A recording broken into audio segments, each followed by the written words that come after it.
Au début, je me suis dit Borat, tu vois. Après, je dis non, Super Mario. Non. La vérité, je suis pas comme Super Mario. Je suis ex-boxeur professionnel. Qui dit boxe professionnelle dit aussi une carrière de boxe amateur. J'ai boxé dans différents pays du monde et j'ai pas mal d'anecdotes à vous raconter. Les anecdotes que vous allez entendre dans cette vidéo, certaines vous avez déjà entendues un petit peu dans des différentes vidéos, etc. D'autres, ce sont des anecdotes inédites que j'ai choisi de mettre dans le top 5 des histoires incroyables de ma carrière de boxeur. Pourquoi je parle comme ça ? Pour la première anecdote, il faut remonter à 1990 ou 91. On dirait on est sur TF1 quoi. Alors, c'est Union soviétique. Union soviétique, je sais pas, j'ai 10 ans, 11 ans. Je vais à la salle de boxe. Tu vois, je suis un gamin, j'ai un corps de lâche, tu vois. J'ai 10 ans, ou 11 ans. C'est ma première semaine de l'entraînement, c'est peut-être 3e ou 4e entraînement. On fait des pompes. Tu vois, on fait des pompes et tout, tu vois, il y a 2 entraîneurs dans le club, il y a, je sais pas, 50 personnes qui s'entraînent. On fait des pompes, donc on fait un petit peu à la militaire, tu vois. Je vous rappelle que c'était Union soviétique. Et c'était à la militaire, c'est-à-dire qu'on fait à moitié, on gaine comme ça, on gainage, tu vois. Hop, on descend, on est là, on remonte, comme ça, là, on gainage. Et qu'est-ce qu'il fait un coach là ? Il y avait mon coach à moi chez qui je me suis inscrit et un autre coach du club. Donc il marche comme ça, le coach, tu vois. Il est là, il y a des gamins qui font des pompes, tu vois. Bim ! Il tape comme ça, tu vois, dans les tablettes, tu vois, que je n'avais pas. Donc il tape comme ça, boum, à la militaire encore une fois, tu vois. Boum, tu vois. L'autre, ici, bam, tu vois. C'est même pas pour dire remonte tes fesses, tu vois, un truc comme ça. Non, tu vois, c'était son kiff, tu vois. Boum. Après, il a pris le goût, tu vois, il a commencé boum, bam, boum, bim, bam, tu vois, il jonglait le mec. Arrivé vers moi, mais c'est véridique à ce que je vous dis. Arrivé vers moi, il fait boum. Et moi, je fais, tu vois, il fait boum. Mais la vérité, hein, boum, boum, boum. Et le mec, il a commencé à bam, bam. Oh, et moi, à ce moment-là, qu'est-ce que je me dis ? Je suis là, tu vois, il y a monsieur qui est autorité pour moi, tu vois. Moi, je suis un enfant. Je dis, bah, c'est normal ce qui se passe. Là, ce qui se passe, là, c'est normal, tu vois. Donc, ça, c'est entraînement normal de, si tu veux devenir boxeur d'atto, bah, c'est comme ça, tais-toi et fais-le. Subi, tu vois. Et qu'est-ce qui se passe ? Mon entraîneur chez qui je me suis inscrit, il prend le mec, là, l'entraîneur. Qu'est-ce que tu fais ? Tu vois, parce que je me dis aussi pourquoi moi, tu vois. Pourquoi moi, il me tabasse, tu vois, là, un enfant. En fait, le coach, et ça m'a surpris, un gamin, un enfant que tout nouveau, tu vois. Normalement, les entraîneurs, ils défendent plus. Non, pas défendre, ils ont plus affinité pour quelqu'un qui est là depuis un moment, tu vois, un sportif qui est là depuis un moment, ils le connaissent bien. Et moi, tout nouveau, tu vois, il connaissait à peine mon prénom, et il m'a défendu, tu vois. Mais qu'est-ce que tu fais et tout ? Pourquoi tu le frappes ? Pourquoi tu le tapes comme ça fort et tout ? Et donc, ce qui m'a fait plaisir, et ça m'a étonné qu'il m'ait défendu, tu vois, mon coach à moi. Et ça m'a fait hyper plaisir. Je dis, mais je suis qui pour qu'il me défende, tu vois, au détriment de sa carrière peut-être, ou son amitié avec le coach et tout, tu vois ce que je veux dire. Première semaine d'entraînement, allez, je me suis dit, tu vois, on va me frapper avec les gants sur le ring. Mais non, par terre, boum, boum, avec les... Oh, j'ai été champion sans papier. L'histoire, ça remonte encore une fois, mais cette fois-ci, on est en France. Nous sommes en 2002, je crois, 2003. Je suis à Orléans. Et il y a championnat régional, championnat de Loiret. Tu vois, c'est si tu gagnes ce championnat, tu es qualifié pour le championnat de France. Pour le championnat de France. Et c'est le rêve de chaque boxeur de gagner déjà, tu vois, être champion de sa région, pour ensuite être qualifié pour les championnats de France et pourquoi pas aller en équipe de France et représenter la France en JO, Jeux Olympiques et tout ça. Et moi je suis chaud, tu vois, je bats mon premier tour, avant la limite, je sais pas, tu vois, je gagne mon premier combat de, je sais pas, 8e finale ou voilà, tu vois, quart de finale, je gagne, demi-finale, je gagne et j'arrive en finale. J'arrive en finale et qu'est-ce que je fais ? Ouais. Je bats aussi le mec. Je bats le mec. Je suis champion régional et maintenant je vais participer au championnat de France. Mais non, parce que je n'étais pas... C'est même pas français, je n'étais pas français. Parce que comme aujourd'hui, je suis Rouskov, je viens de Rouskovie, tu vois. Aujourd'hui, j'ai un titre de séjour. Tu vois, Inch'Allah. j'ai un titre de séjour. Mais avant, j'étais sans papier, j'étais illégal, j'étais clandestin. Et j'ai fait le tournoi, j'ai fait le championnat régional et je gagne. Et donc je suis qualifié pour aller au championnat de France, tu vois, à sans papier, t'imagines? S'il vous plaît, s'il vous plaît, bim, s'il vous plaît, bim. Donnez-moi le papier, bim, bim. Oui, je suis champion, mais j'ai pas pu aller faire championnat de France. C'est le gars que j'ai battu est parti faire son championnat de France. Voilà mon histoire de champion sans papier. Un de mes combats était truqué. On va maintenant en Russie.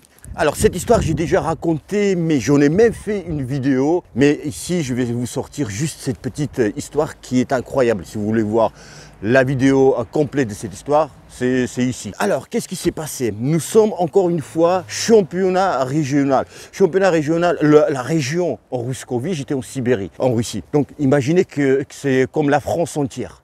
Et quand tu es en finale de championnat régional de région de Russie, Sibérie, donc c'est plusieurs fois la France même. Tu vois, c'est quelque chose qui, tu vois, ça compte, tu vois. Enfin, j'arrive en finale. Qui est-ce que je rencontre en finale?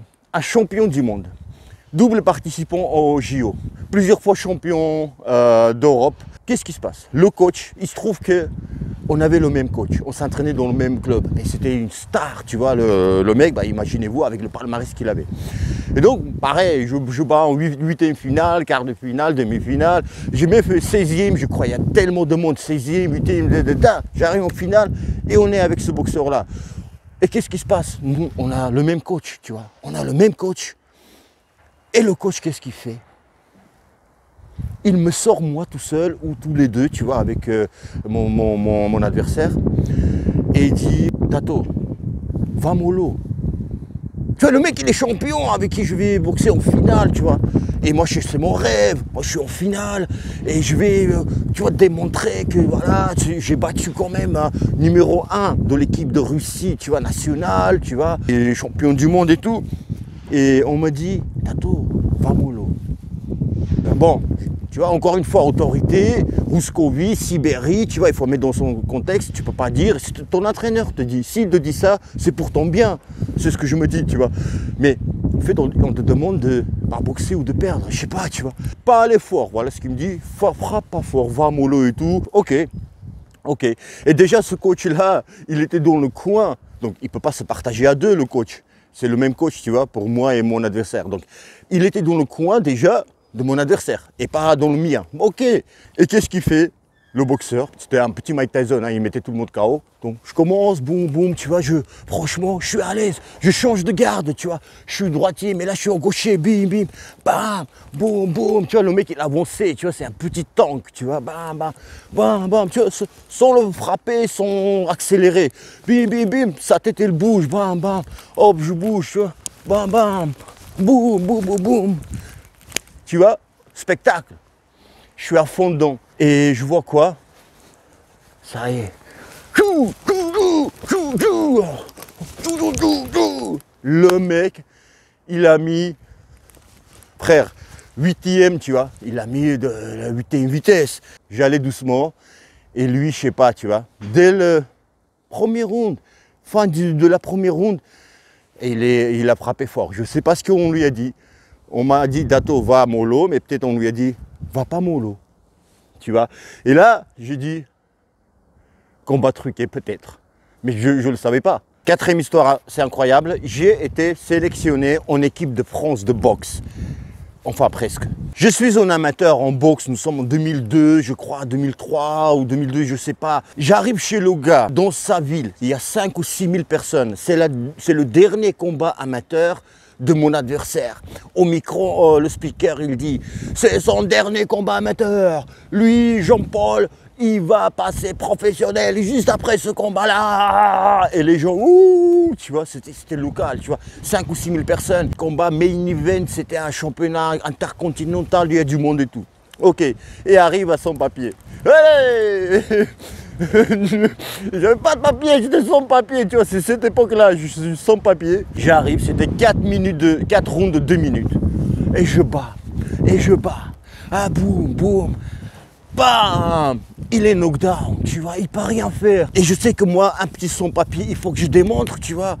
Il faut que je démontre, il faut véritablement que je gagne trop, tu vois, pour qu'on me donne la victoire. Parce que je me dis, il y aura la décision maison et on va lui monter la main, tu vois, c'est la star locale et tout. Donc, je gagne tous les 4 rounds, j'envoie au tapis l'adversaire 2 fois, tu vois, même au 4e round, je lâche pas et tout.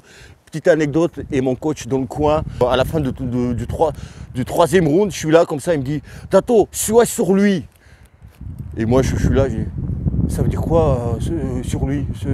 Je parlais pas français, je parlais pas, tu vois, je demandais un traducteur quand je suis en coin, tu vois, pour me reposer. Enfin, après j'ai compris, il me dit frappez, tapez, tu vois, 4 rounds, tapez. Il parlait ma langue, tu vois. Je le bats, tu vois. La victoire, on me déclare vainqueur, tu vois, je gagne ce combat-là. J'arrive dans les vestiaires et tout le monde me dit « Tato, le président de la Fédé, il t'a parlé, tu l'as vu ?» Je dis non, tu vois, monsieur Furgoni à l'époque. Et je dis non, tu vois, et d'autres qui arrivent, les entraîneurs, tout ça. Et tu as vu monsieur Furgoni et tout, président de la Fédération française de boxe. Je dis non, tu vois. Et en fait, on m'a dit qu'il voulait, après ce combat-là, il voulait m'intégrer en équipe de France de boxe, tu vois. Voilà, directement. Et il a appris que moi, non seulement j'avais le titre de séjour, mais non, sans papier. Il a compris, voilà, ils l'ont dit, lui c'est son papier. Encore quand tu as un titre de séjour, tu peux demander la nationalité avec l'appui de la Fédé, tu vois, ça va aller peut-être plus vite, tu vois, pas peut-être, mais sûrement. Mais j'étais même pas illégal, tu vois, sur le territoire. Et donc, après ce combat-là, j'ai failli être sélectionné. Le président a voulu, donc je serai sélectionné tout de suite après. Mais encore une fois, les papiers ont fait que j'étais sélectionné, mais presque en équipe de France. Ou presque sélectionné. 5e histoire, c'est glauque. Franchement, c'est glauque cette histoire. Elle aurait pu être glauque, tu vois. Elle aurait pu être glauque, mais il y a une morale derrière cette histoire-là. J'ai été dragué par une fille. Elle avait 16 ans. Moi, j'en avais 30. Nous sommes toujours en France et je suis professionnel. Ça marche bien pour moi. Je suis là, je suis à fond et tout ça. Il y a du monde, il y a des filles, il y a des garçons. Et le coach, il est seul, tu vois, dans la salle. Et souvent, ça se passe dans les salles, ça se passe pareil. Il demande aux anciens, voilà, donner un coup de main, tu vas faire les pas d'ours, tu vois, travailler avec les filles, les garçons. Tu vas un peu donner un coup de main.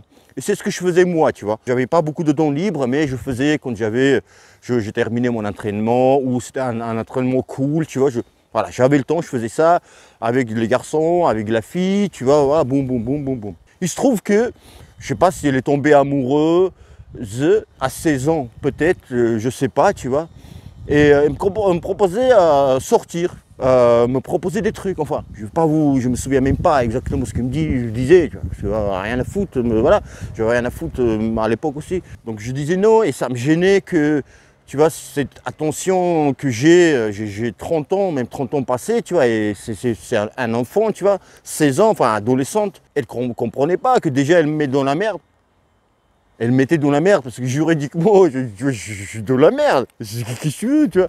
Déjà, juridiquement même, je ne savais pas comment dire. Elle était tous les jours à la salle, je ne voulais pas que j'ai une mauvaise relation avec des gens, tu vois, je n'allais pas l'envoyer chier, tu vois, la petite.